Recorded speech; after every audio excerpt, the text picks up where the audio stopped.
Perkenalkan, nama saya Sofia Haras.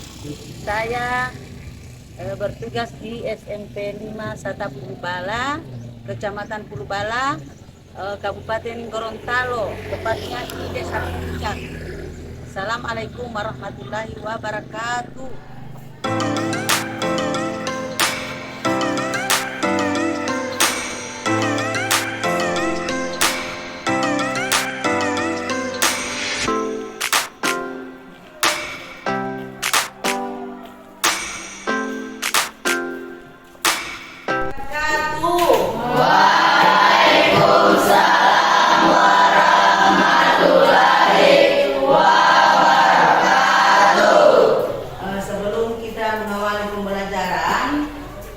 Baiklah, berdoa dulu ya.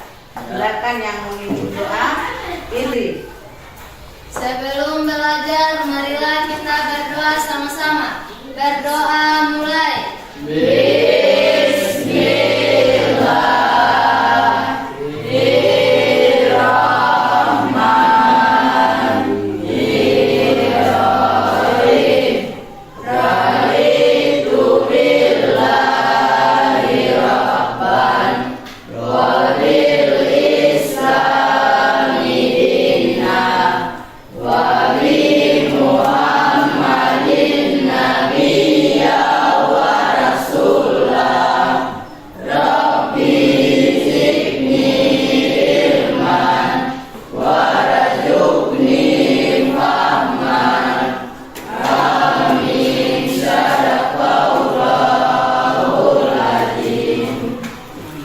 Sudah siap? Siap. Sudah sarapan? Sudah. Nah, coba tengok ke kiri dulu dan ke kanan. Kalau masih ada sampah-sampah yang berserakan di lantai, silakan dikumpul ya. Oke, silakan. Rapikan pakaian kalian. Kalau sudah rapi, ya. Dan posisi tempat duduk kalian perbaiki.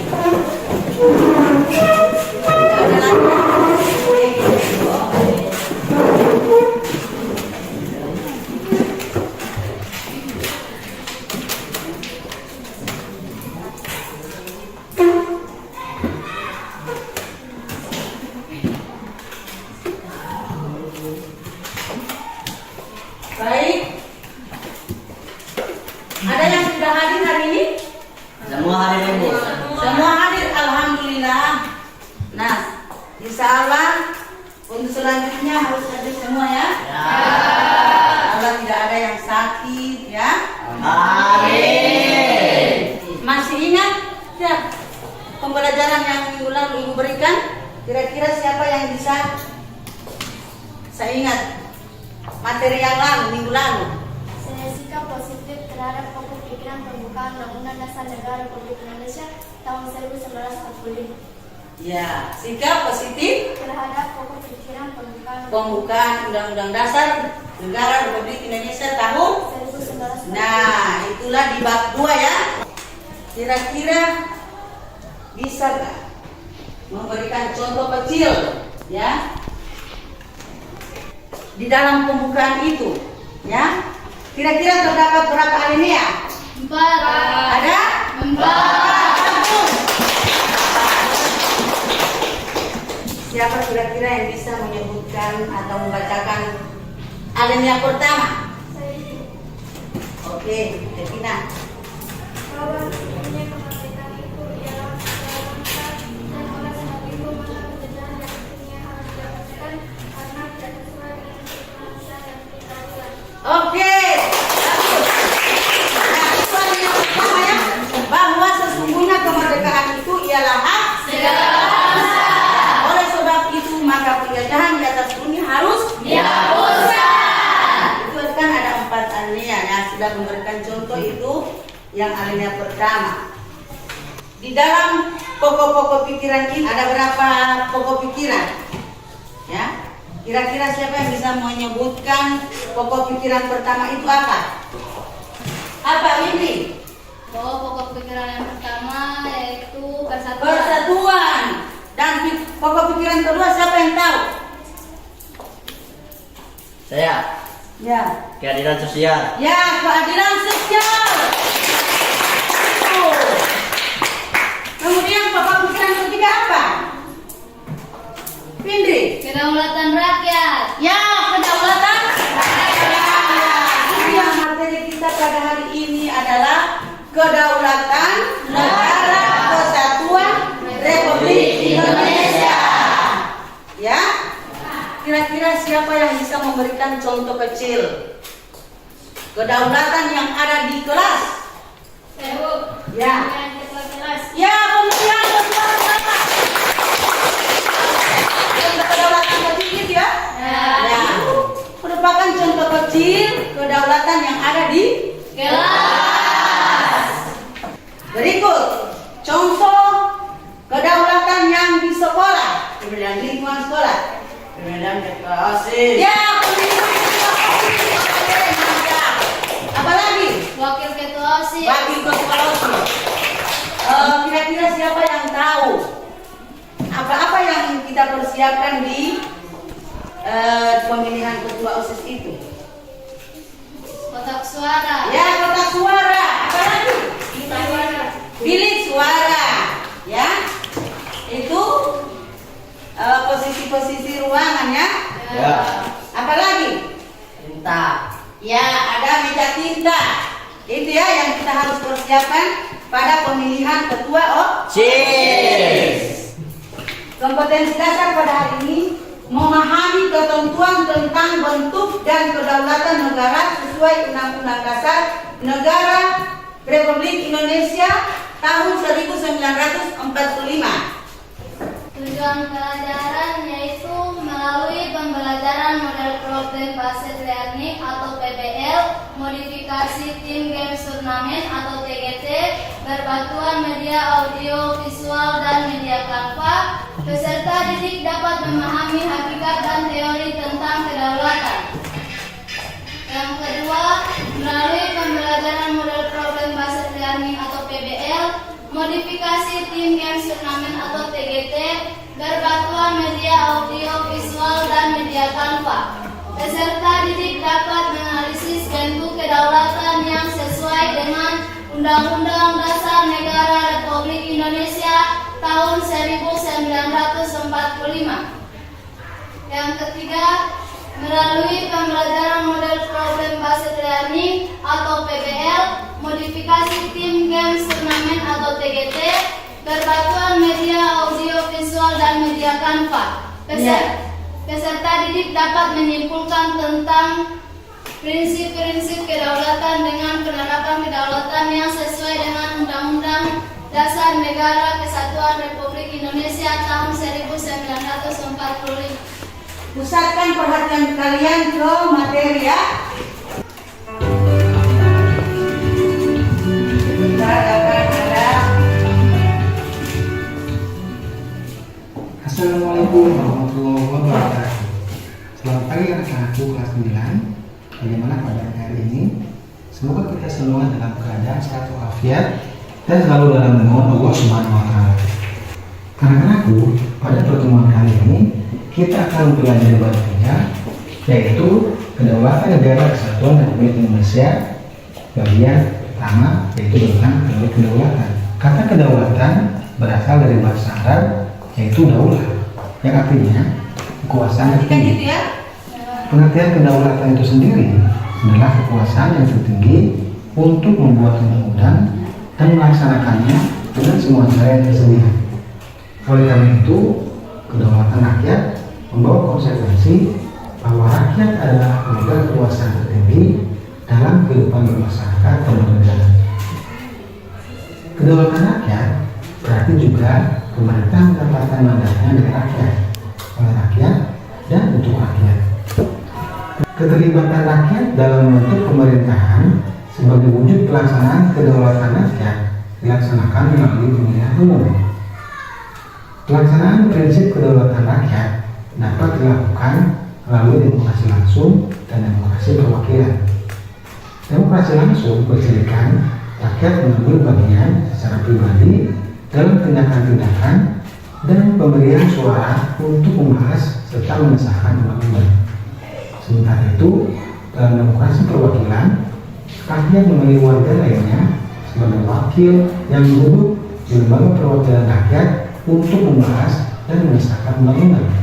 Menurut pendapat Jean Bodin, seorang ahli tata negara dari Prancis yang hidup di tahun 1500-an, kedaulatan adalah kekuasaan tertinggi untuk menentukan hukum dalam suatu negara. Kedaulatan memiliki 4 sifat pokok, yaitu yang pertama asli, artinya kekuasaan tidak berasal dari kekuasaan lain yang lebih tinggi walaupun pemerintah sudah berganti. Yang ketiga, tunggal, artinya kekuasaan itu merupakan satu-satunya dalam negara dan tidak dibagikan kepada badan-badan lain. Serta yang keempat, tidak terbatas, artinya kekuasaan itu tidak dibatasi oleh kekuasaan lain. Sumber kedaulatan adalah negara yang merupakan lembaga tertinggi kehidupan suatu bangsa. Tokoh yang mengemukakan teori ini adalah Montesquieu dan J.J. Rousseau. Montesquieu, seorang ahli dari Prancis, berpendapat bahwa agar kekuasaan dalam suatu negara tidak terpusat pada seseorang, kekuasaan dalam suatu negara dibagi ke dalam kekuasaan yang terpisah atau separated power. Pemegang kekuasaan yang satu tidak mempengaruhi dan tidak ikut campur tangan terhadap kekuasaan lainnya. Semoga dapat kita pahami dengan baik dan amalkan dalam kehidupan sehari-hari. Terima kasih atas perhatiannya. Semoga bermanfaat. Assalamualaikum warahmatullahi wabarakatuh. Oke, sudah selesai menonton video ya tentang kedaulatan rakyat. Kira-kira apa itu kedaulatan? Siapa yang tahu? Saya, Bu. Ya? Kedaulatan adalah kekuasaan tertinggi untuk menentukan hukum dalam suatu negara dan melaksanakannya dengan segala cara yang tersedia. Kedaulatan itu terbagi atas 2. Kira-kira apa? Kedaulatan negara terdiri atas 2 bentuk, yaitu kedaulatan ke dalam dan kedaulatan keluar. Bagus. Kedaulatan ke dalam dan kedaulatan keluar. Ada 2 untuk kedaulatan. Kira-kira siapa yang bisa menjelaskan kedaulatan ke dalam itu? Saya, Bu. Ya, silakan. Kedaulatan ke dalam yaitu berarti bahwa bangsa yang merdeka memiliki kekuasaan untuk menyusun dan mengatur organisasi pemerintahan sendiri menurut kehendak bangsanya sendiri. Ya, tepuk tangan. Siapa lagi yang bisa menjelaskan kedaulatan keluar? Saya, Bu. Ya. Kedaulatan keluar berarti mempunyai kekuasaan untuk berhubungan dari bekerja sama dengan bangsa lain tanpa terikat oleh kekuasaan lain. Bagus. Sekarang kita akan membagikan kelompoknya. Kita akan bertanding permainan tim games turnamen ya. Ya atau disingkat TGT. Kan kalian akan bertanding untuk mengisi soal-soal yang ibu akan tempelkan di papan ya. Ya, silakan berbentuk kelompok dulu. Jangan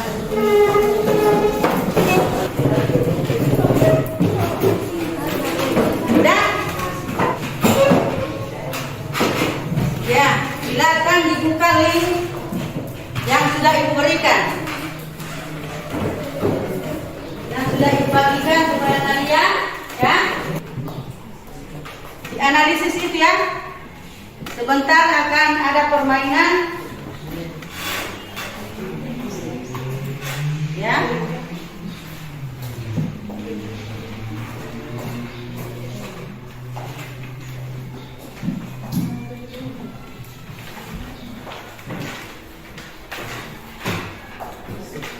Silakan dipelajari, belajar dulu, ya.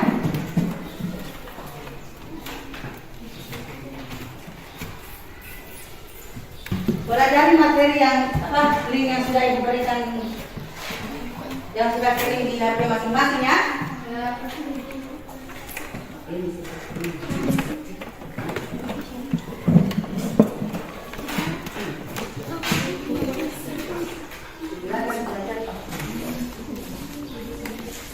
di HP yang ini sudah ibu bagikan.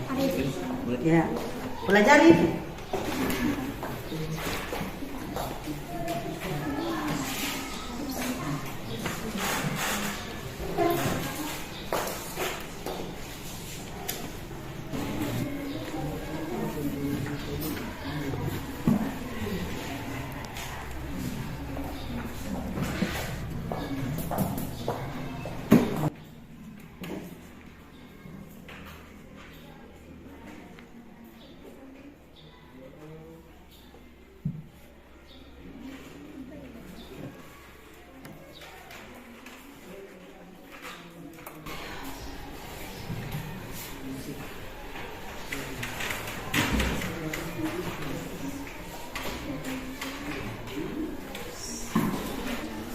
Sebentar kalian akan mengadakan permainan ini, harus berebutan ya, supaya siapa yang lebih duluan menjawab itu akan mendapatkan poin tertinggi ya. Silakan dikerjakan dulu,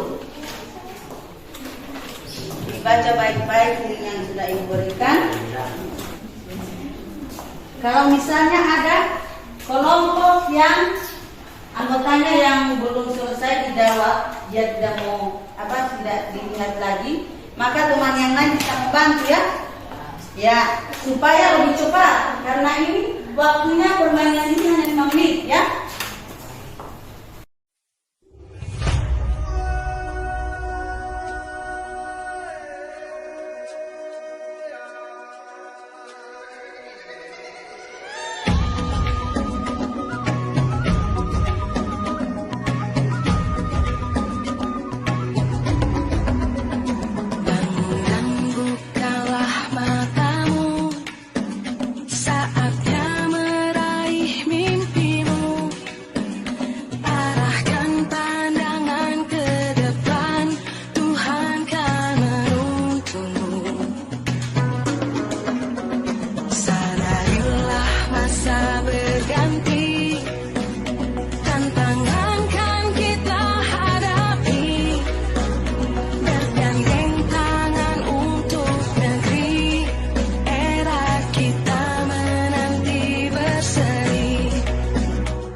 Mainkan sebentar, akan bertanding antara kelompok 1, kelompok 2, kelompok 3 dan kelompok 5. Sudah selesai? Sudah siap? Siap. Sekarang silakan berdiri di tengah-tengah ruangan. Berdiri masing-masing kelompok.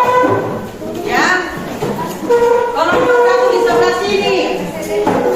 Ayo. Kasih di sini bahannya.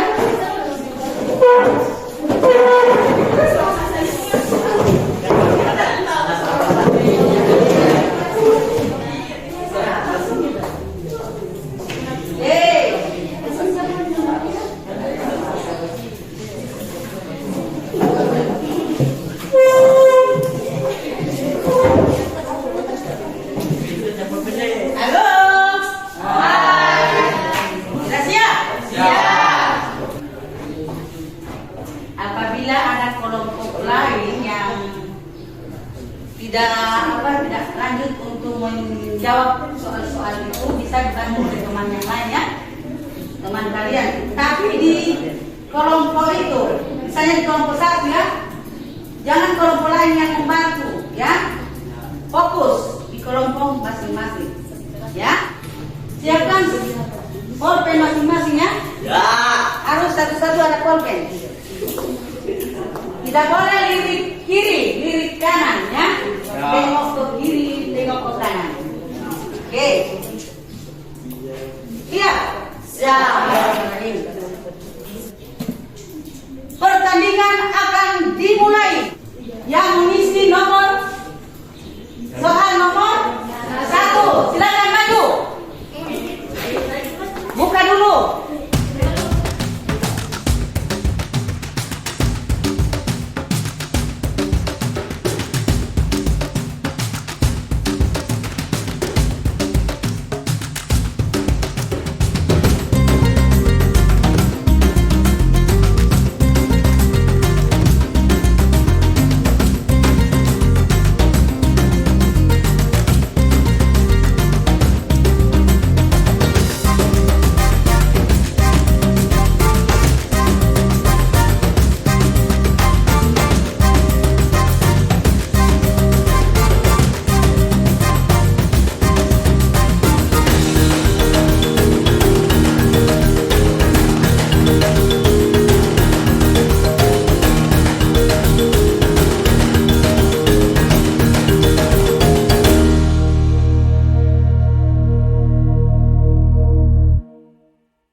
Ya, perhatikan.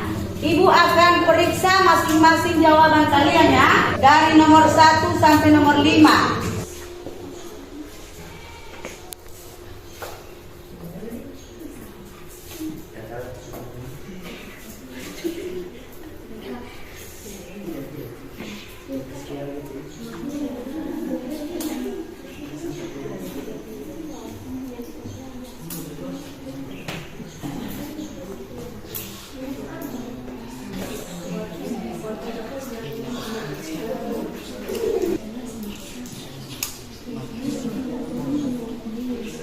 Oke. Yang mendapatkan poin tertinggi adalah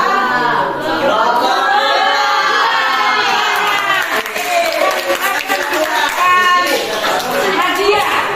Ya. Hadiah ya. Ada berupa bentuk uang ya. Ya. Ini hadiah untuk kelompok 2 ya. Ya, kelompok 2 yang dapat poin tertinggi 90 ya. Ya. Yang poin tertinggi apa? Yang kedua. Kelompok 4. Ya. Yang berikut kelompok 4. Tepuk tangan buat kelompok 4. Yang ketiga kelompok 3. Oke, 70 ya. Untuk kelompok 3 itu poinnya 70 ya. Dan terakhir kelompok 1 mendapatkan poin 65. Karena jawabannya sudah lengkap ya. Ya. Hanya mendapatkan poin 65 ya. Oke, tepuk tangan. Oke.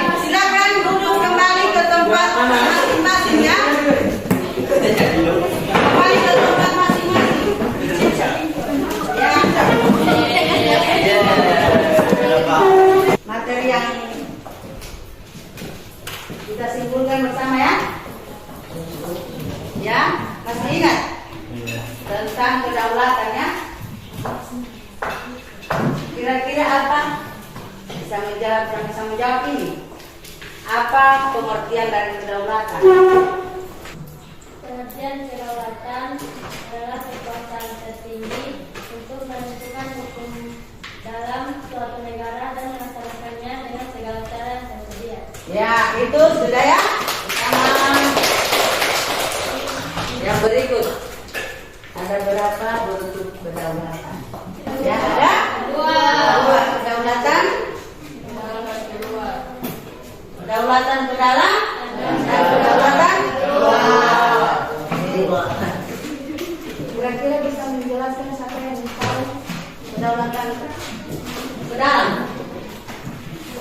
Kedaulatan ke dalam yaitu berarti bahwa bangsa merdeka yang memiliki kekuasaan untuk menyusun dan mengatur organisasi pemerintahan sendiri menurut kehendak masing-masing. Ya, oke. Sekarang masih ingat kedaulatan keluar? Siapa yang bisa jawab? Kedaulatan keluar berarti mempunyai kekuasaan untuk berhubungan dan bekerja sama dengan bangsa lain tanpa terikat oleh kekuasaan lain. Oke, tepuk tangan. Siapa yang bisa menjelaskan kedaulatan asli itu? Sifat kedaulatan asli. Saya Ya, silakan. kasih adanya kekuasaan negara dari kekuasaan lain yang lebih tinggi. Oke. Bagus sekali. Ibu membagikan ya evaluasi untuk kalian.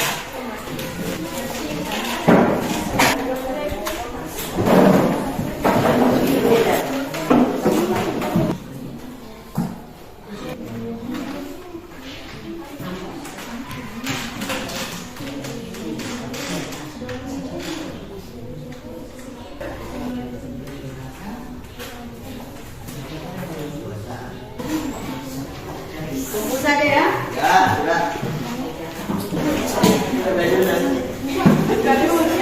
Kasih kumpul ya.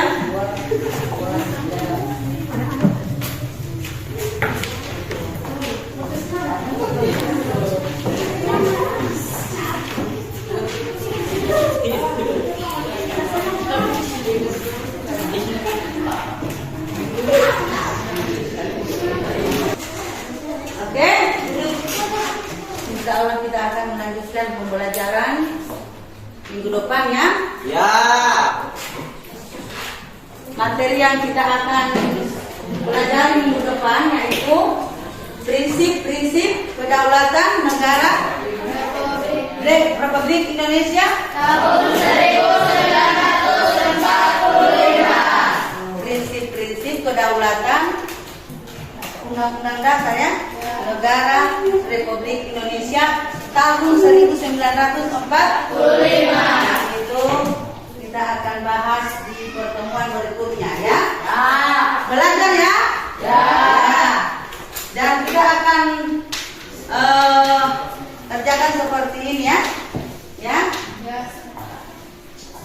Minggu depan. Silakan untuk mengakhiri pembelajaran pada hari ini. Kita berdoa untuk menutup pembelajarannya. Silakan siapa yang memimpin doa? Ya, Devina silakan.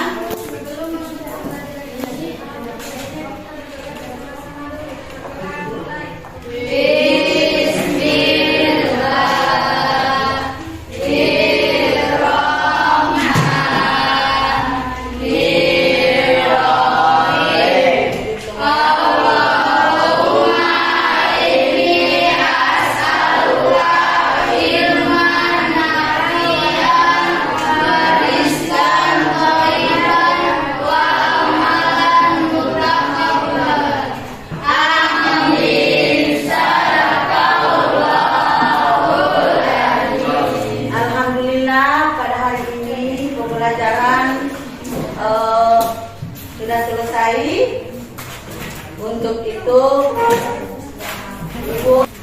mengucapkan terima kasih kepada kalian. Ya, insya Allah kita akan bertemu kembali ya. Amin. Assalamualaikum warahmatullahi wabarakatuh. Waalaikumsalam.